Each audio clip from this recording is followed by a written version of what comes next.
এই স্টেজে যদি 100 আব্দুল কাদের জিলানিও আসা কান্দে শিক্ষারে, আল্লাহর কসম তোমারে তো আর কেউ বদলাইতে পারবে না। যদি পারতো তো রাসূলুল্লাহ সাল্লাল্লাহু আলাইহি সাল্লাম তো নবীজির চাচা আবু তালেবকে ইমানদার বানাইতে পারতো। পারতো কি না বলেন না?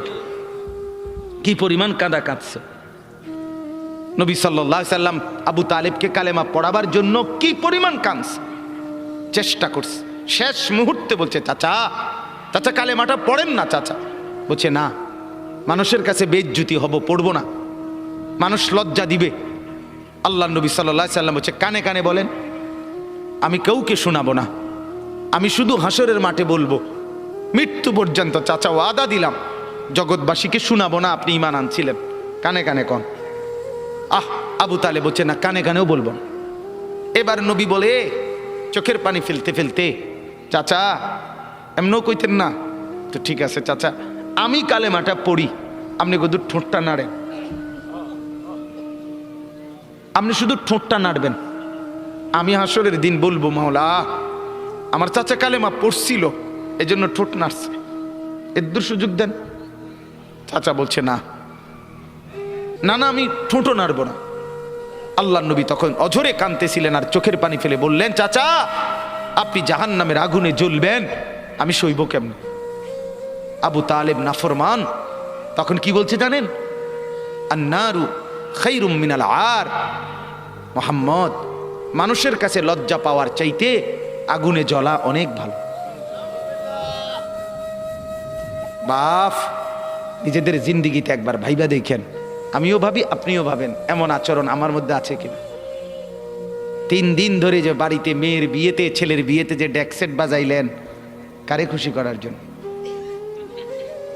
হ্যাঁ, 1 লক্ষ টাকার গেট, এরপরে গায়ে হলুদের এই নগ্ন অনুষ্ঠান কার জন্য করলেন? বেড়া বেড়ি সব যুবক যুবতী সব একই মাইক্রো প্রাইভেট কারের ভিতরে যাতাযাতি করে বহাইয়া একখান থেকে একখানে নিলেন, কার জন্য?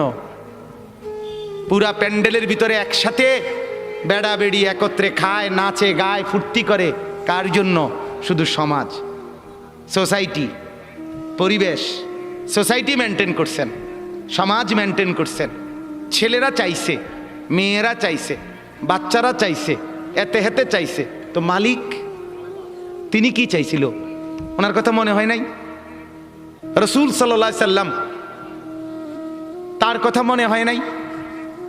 বলেন, কিয়ামতের দিন নবী সাল্লাল্লাহু আলাইহি ওয়াসাল্লামের কাছে কোরআনে আছে, ফাকাইফা ইদা জিনা মিন কুল্লি উম্মাতিন বিশাহিদ ওয়া জিনা বিকা আলা হাউলা'i শাহীদা। নবীকে বলছে আল্লাহ, বন্ধু আপনার উম্মতের প্রত্যেকের আমলনামা আমি আপনার হাতে দেখাবো, আপনার হাতে, আপনার সামনে পেশ করব, আপনি দেখে কথা বলবেন। আমার কাছে সুপারিশ আপনি কইরেন, মানা নাই, কিন্তু আপনি দেখে করবেন। রাসূলুল্লাহ সাল্লাল্লাহু আলাইহি সাল্লাম যদি হাসরের ময়দানে এরকম আমলনামা খুলে উল্টায় আর পৃষ্ঠার পর পৃষ্ঠা দেখে ফজর নাই, জোহর নাই, আসর নাই, মাগরিব নাই, এশা নাই, শনিবার রবিবার, মদ জুয়া, অবৈধ উপার্জন, গান বাদ্য, নাটক, সিনেমা, জিনা, ব্যভিচার, বেহায়া, বেপর্দা সব উল্টায়। আল্লাহ নবী সাল্লাল্লাহু আলাইহি সাল্লাম তখন বলবে, উম্মত কি এটা? উম্মত আমার 23 বছরের এত চোখের পানির কথা একবারও মনে হয় নাই? কি আনছো এটা আমারে? উম্মত তুমি জানো না আমি যে তায়েফের পাথরের আঘাতে পুরা পিঠ চালনির মতো ঝাঁঝরা বানায় ফেলছে আমার? শোনো নাই তুমি? আমারে যে উহুদের ময়দানে দান দান শহীদ করে রক্তাক্ত করছে, তুমি শোনো নাই? আমি যে 14 দিন পেটে ক্ষুধার তাড়নায় পাথর বাঁধছিলাম, উম্মত তোমার মনে নাই? একবারও শোনো নাই আমার ক্ষুধার কষ্ট, আমার পিঠের ব্যথা, আমার দাঁতের ব্যথা, আমার কাঁধে 2টা কড়া ঢুকে গেছে? উম্মত আমার ঘরে 3 মাস আল্লাহর নবীর স্ত্রী আয়েশা বলছে, আল্লাহর কসম উম্মত, নবীর স্ত্রী বলছে 3 মাস 3টা সূর্যাঁদ উঠছে ডুবছে, রাআইনা হিলালান সুম্মা হিলালান সুম্মা হিলালান, 3 চাঁদ 3 মাসে নবীর 9 জন বিবির কারো ঘরে আম্মা জান আয়েশা বলে 1 ফোঁটা চুলায় আগুন জ্বলে নাই। মা আওকাদাত ফি আবিয়াতে রাসূলিল্লাহ নারুন, নবীর একজন বিবির ঘরেও আগুন জ্বলে নাই। আল্লাহ নবীর স্ত্রী আয়েশা একদিন বলছিলেন নবীকে, পিঠে হাত বুলাইয়া, ইয়া রাসূলুল্লাহ, স্বামী আপনার পিঠ ছিদ্র ছিদ্র কেন? পুরা পিঠ চালনির মতো ছিদ্র ছিদ্র কেন? আপনার কি ছোটবেলায় বসন্ত রোগ হয়েছিল, গোটা হয়েছিল? আল্লাহর নবী চোখের পানি ফেলে বলছে, আয়েশা তুমি জানো না আমার এই পবিত্র দেহে তো কোনোদিন মশাও বসে না, মাছিও বসে না, পোকা বসবে কেমনে? আমার পবিত্র দেহে তো হাঁটলে মেশকের গ্রান বের হয়, আমার পেশাব পায়খানাও তো কোনোদিন জমিনের উপরে 1 সেকেন্ড থাকে না, মাটি ফাঁক করে ভেতরে নিয়ে যায়, সেই আমার গায়ে গোটা হবে কেন? আয়েশা এগুলো আমার তায়েফের পাথরের আঘাতের রক্তের দাগ।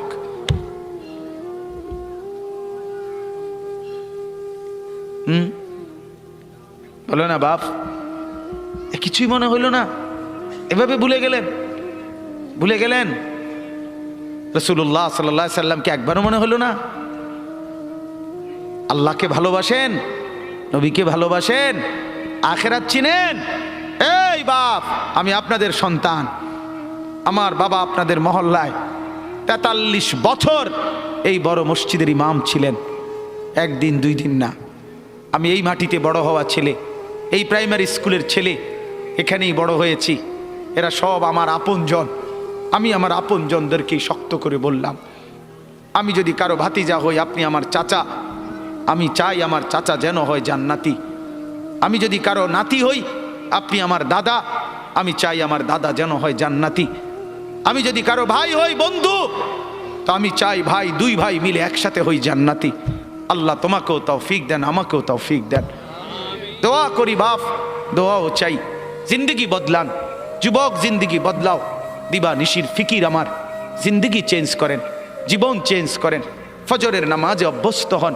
আল্লাহর কসম বন্ধু, ফজরের নামাজ যে পড়বে না, সে ইমাম মাহাদিকে খুঁজে পাবে না, সে দাজ্জালের অন্তর্ভুক্ত হবে। এটা হাদিস। মাহাদি পাবে না, দাজ্জালের অন্তর্ভুক্ত হবে। এই সমস্ত মাথার সেলুন কাটিং চুল, যেগুলো উঁচা, সামনে বড় বড় চুল, এদিকে চুল নাই, এদিকে চুল নাই, সব দাজ্জালের চুল। বিশ্বাস করো, একেবারে পরিষ্কার হাদিস, মুসলিম শরীফের হাদিস। আল্লাহর নবী বলছে, দাজ্জাল হবে শাবুন কাতাতুন, দাজ্জাল হবে যুবক, আর দাজ্জালের চুল হবে এলোমেলো। এই জন্য দুশ্মন এটাকে জনপ্রিয় করে দিছে। এদিকে নাই, এদিকে নাই, ওইদিকে নাই, এখান দিয়ে নাই, এখান দিয়ে ফেলায় দিছো, ওইখান দিয়ে উঁচা করে রাখছো, সামনে দিয়ে ঝাঁকড়া বানায় রাখছো। কি করছো বাপ? কোনোদিন জিজ্ঞাসা করলা না এটা কার থেকে নিলা? কি এটা? এটা কি মডেল নিলা? সেলুন থেকে বুঝি মানুষে মডেল নেয়, নাফিদ বুঝি ডিজাইনার হয়। হ্যাঁ, এটা বুঝি এটা রুচি হইলো? হ্যাঁ, কি পড়লা বন্ধু? এত বাংলা, এত অঙ্ক, এত ইংরেজি বই, এত পদার্থ, এত অপদার্থ, এত জীববিজ্ঞান, এত জড় বিজ্ঞান, এত কিছু কই গেল? এরপরে সব থুইয়া নাফিতের থেকে গিয়া ডিজাইন আনলা। কথা বলেন না কেন? নাফিত থেকে কেন ডিজাইন আনলেন? নাফিত কেন সাজাই দিবে মুসলমানকে? মুসলমানকে সাজাবে তো রাসূলুল্লাহ সাল্লাল্লাহু আলাইহি ওয়াসাল্লাম। এক সাহাবী বলছেন, নবী কেমন ছিল জানো? যার সারা অঙ্গ একসাথে দেখলে সবচেয়ে সুন্দর, প্রতি অঙ্গ আলাদা আলাদা দেখলেও সবচেয়ে সুন্দর। আরেকজনকে বলছে, আপনি বলেন তো। আরেক সাহাবী বলছে, আমি বলি যে নবী ছিলেন এমন যাকে একবার দেখলে আবার দেখতে মন চায়, দ্বিতীয়বার দেখলে প্রথমবারের চাইতে আরো সুন্দর মনে হয়। যত তারে দেখি তত সুন্দরই লাগে। তিনি ছিলেন এমন। আল্লাহ তাআলা মেরাজে, এই যে এই মাস, 7 আসমানের উপরে আরশে আজিমে আল্লাহ তাআলা নবীকে নিয়ে গেলেন। যখন আরশের উপরে আল্লাহ তাআলা রাসূল সাল্লাল্লাহু আলাইহি সাল্লামকে দাঁড় করাইলেন, এইবার আল্লাহ বললেন, বন্ধু কোনানে আনছি জানেন? আপনি জানেন কোথায় আনছি আপনারে? কয় যে আপনি যখন ছোটবেলায় জন্ম নিছেন, ছোট্টবেলায় ফেরেশতাদেরকে বলছিলাম, ফেরেশতারা আমার বন্ধুকে কোলে নাও, নিয়া আমার সৃষ্টির পূর্ব থেকে পশ্চিম পুরা দিগন্ত ঘুরাও, আমার গোটা সৃষ্টিকে বলো যে তারা যেন দেখে বন্ধু আমি কেমন বানাইলাম। দেখো, দেখ আসমান, দেখো জমিন দেখো বন্ধু আমি কেমন বানাইলাম, নাক দেখো, চোখ দেখো, ঠোঁট দেখো, মুখের চাহনি দেখো, চেহারার রং দেখো, চোখের পলক দেখো। এরপরে আল্লাহ 7 আসমানে আরশে আজিমে নিয়ে এইবার আল্লাহ বললেন, বন্ধু সেদিন ছোট্টবেলায় কোলে আপনারে সবাই দেখছে, এবার সব কিছুর উপরে আইনা, উপরে শুধু আমি আল্লাহ, তার নিচেই আপনি। এবার আপনি দেখেন গোটা সৃষ্টি আমি কেমন বানাইলাম। ওই সময় ওরা দেখছে, এখন আপনি দেখেন, আপনি দেখেন। সুবহানাল্লাহ, এত বড় মর্যাদা সম্পন্ন রাসূল, তাকে ছেড়ে দিলেন, তাকে ত্যাগ করলেন। আল্লাহ আমাকেও বুঝ দান করেন, আমাদের প্রত্যেককে বুঝ দান করেন। শেষ কথা এটাই, আফালা তাদাক্কারুন। আল্লাহ বলে, বান্দা আমি কিন্তু গুনাহ লম্বা হইলে, নাফরমানি লম্বা হইলে, আমার অবাধ্যতা লম্বা হইলে, মনের চাহিদা মতো খামখেয়ালি করিলে আমি কিন্তু গোমরা করে দেই, আমি মোহর মেরে দেই, চোখে পর্দা ফেলে দেই, আর হেদায়েত দিবার কেউ থাকে না। আফালা তাদাক্কারুন। আমার বান্দা উপদেশ কি নিবা না? উপদেশ গ্রহণ করবা না? তবুও তো বলেন আল্লাহকে, আল্লাহ আমরা উপদেশ নিলাম, আমরা আপনার নাফরমানি করব না, আপনার রসুলের অবাধ্যতা করব না। যুবক ভাইয়া নামাজ পড়ে, নামাজ পড়ে, 5 ওয়াক্ত নামাজ পড়ে, অশ্লীলতা উলঙ্গপনা থেকে, বেহায়াপনা থেকে ছুটেন। নারীর ফাঁদে পড়বেন না, নারীর পিছনে পড়বেন না, অনর্থক কোনো মেয়ের প্রেমে পড়বেন না। আল্লাহ তাআলাই হালালভাবে একজন উত্তম স্ত্রী আল্লাহ মিলায় দেবে ইনশাআল্লাহ। এটা কোরআন, এটা আল্লাহর ওয়াদা। বান্দা আমি তোকে বানিয়েছি, তোর জন্য যদি আমি এত উপকরণ তৈরি করি, তো একজন স্ত্রী তো তোর জন্য আমি বানাইছি। অতএব দয়া করে আমার বন্ধু, আমার জওয়ান অনেক ছেলে বসছেন, সবার কাছে অনুরোধ, আমরা 5 ওয়াক্ত নামাজ পড়ার নিয়ত করি, বলেন ইনশাআল্লাহ। সর্বশেষ কথা হলো, ওয়াকালু মা হিয়া ইল্লা হায়াতুনা দুনিয়া নামুতু ওয়া নাহইয়া ওয়া মা ইউহলিকুনা ইল্লা দাহর। আল্লাহ বলে, যখন আমি কাউরে গোমরা করে দেই, মোহর মেরে দেই, চোখে পর্দা ফেলে দেই, আল্লাহ বলে, হে তখন কে রুমে জানুনি? আল্লাহ কহে, হে ওই রুম। সে তখন বলে, জীবন কেবলই এই দুনিয়াটা, কারণ তার তো আর কি নাই, হে সাইড মনো নাই, কথা বুঝেন নাই? সে তখন বলে, জীবন কেবল এই দুনিয়ায়, নামুতু ওয়া নাহিয়া, কেউ মরবো কেউ বাঁচবো, ওমা ইউহলিকুনা ইলা দাহর, সময়ের আবর্তন, কালের আবর্তন, কেউ মরছে কেউ জীবিত হচ্ছে। এখানে আলাদা কোনো স্রষ্টা, আলাদা কোনো তৈরিকারী, এটা কিছু নাই। কালের আবর্তনে, সময়ের আবর্তনে কেউ মরবে কেউ বাঁচবে। সময়ের আবর্তনে প্রথমে বান্দর থাকবে, ধীরে ধীরে মানুষ হয়ে যাবে। বাহ বাহ বাহ বাহ। যখন আল্লাহ ভুলে যায়, আখেরাত ভুলে যায়, তখন আমি যে একটু আগে বলছি যে পরকাল ভুলে গেলে, আল্লাহ ভুলে গেলে নিজেকেই ভুলে যায়, তখন গিয়া বান্দরে জিগায়, বান্দরের কাছে গিয়া জিগায়, এই যে ভাই বান্দর, চাই দেখেন তো একটু আমারে চিনেননি? বান্দরে কয়, হ চিনছি তো, আপনি তো আমার লগে আসিলেন, আমরার লগে, আপনি হেনে গেলেন কা? কয় এটাই তো আমি জিগাইতে আইছি, আমি তো আসিলাম আপনার লগে, আমি হেনে গেলাম কা? নাউযুবিল্লাহ, নাউযুবিল্লাহ। অতএব কোরআন থেকে বঞ্চিত হলে আখেরাত মিলে না, পরকাল মিলে না, আল্লাহকে আর খুঁজে পাওয়া যায় না, নিজের অস্তিত্ব ভুলে যায়। আল্লাহ বলেন, ওমা লাহুম বিযালিকা মিন ইলম ইনহুম ইল্লা ইয়াযুন্নুন। আল্লাহ বলে, মূলত এদের কোনো জ্ঞানই নাই, যারা দুনিয়াকে নিয়ে ব্যস্ত থাকে এরা মূর্খ, মূর্খ, নাদান, অজ্ঞ। ইনহুম ইল্লা ইয়াযুন্নুন, তারা নিজের খেয়াল খুশি মতো চলে, অনুসরণ করে, বলে। আল্লাহ বলেন, মূলত জীবন বলা হয় দুনিয়া না আখেরাত। জীবন মূলত কি বলেন না? অতএব বাপ, আপনাদের কাছে অনুরোধ, রাত গভীরে এতটুকুই কথা। মূল বক্তব্য 2টা। একটা ছিল, প্রথম বলছিলাম আল্লাহর কোরআন পড়বেন, বলেন ইনশাআল্লাহ। মনে আছে না কথাটা? কোরআন পড়েন, তর্জমা পড়েন, অর্থ পড়েন, শুধু বাংলা অনুবাদটাই পড়েন, দেখবেন কলিজার মধ্যে নূর আসবে ইনশাআল্লাহ, আলো জ্বলবে, আলো, সব ভালো লাগবে, নতুন করে ভাবতে শিখবেন, আল্লাহ তাআলা তৌফিক দিবে। 2, গুনার অনুসরণ করবেন না, নাফরমানি দীর্ঘদিন লম্বা করবেন না, নাফরমানি লম্বা করবেন না, মদ খাওয়া ছেড়ে দেন, জুয়া খেলা ছেড়ে দেন, গান বাদ্য ছেড়ে দেন, অশ্লীলতা ছেড়ে দেন, নাটক সিনেমা ছেড়ে দেন, নর্তকীর নাচ দেখা ছেড়ে দেন, উলঙ্গপনা ছেড়ে দেন, গান বাদ্য ড্যাকসেট বাজানো এগুলো বন্ধ করে দেন। যার ঘরে রঙিন টেলিভিশনে নর্তকী নাচে সেই নর্তকীর নাচ বন্ধ করে দেন। প্রত্যেকের হারাম রোজগার, সুদ, ঘুষ, অবৈধ ইনকাম এটা বন্ধ করে দেন। দুনিয়া অল্প অল্প অল্প। আল্লাহ তাআলা আমাদের প্রত্যেককে আখিরাতের প্রস্তুতি নেওয়ার তৌফিক দান করেন। বলেন আমিন। আমি আমার আব্বার জন্য দোয়া চাই। আমার আব্বা আপনাদের মাঝেই ছিলেন।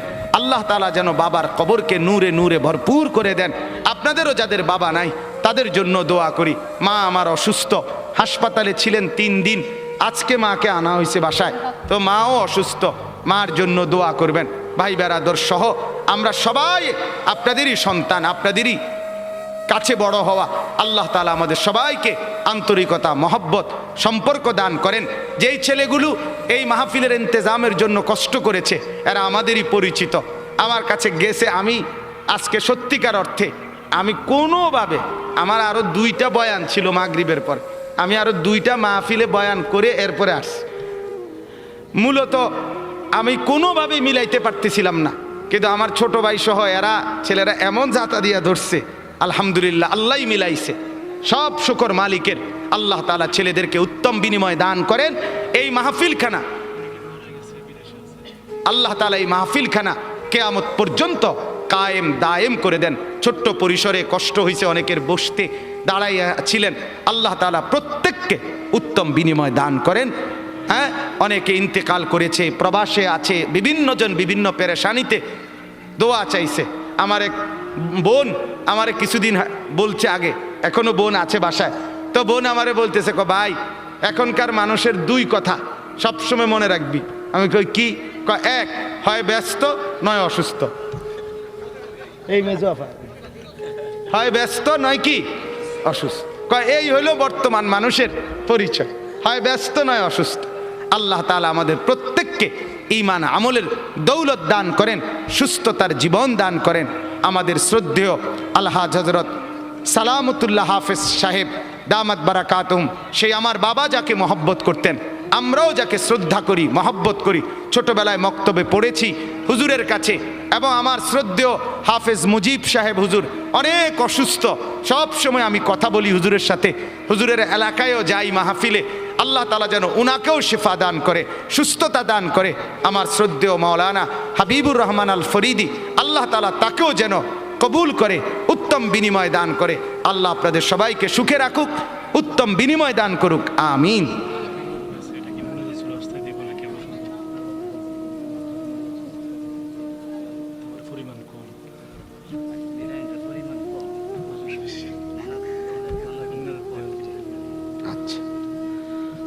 اللهم صل على محمد وعلى آل محمد كما صليت على إبراهيم. يكون دعاء করছি দেন।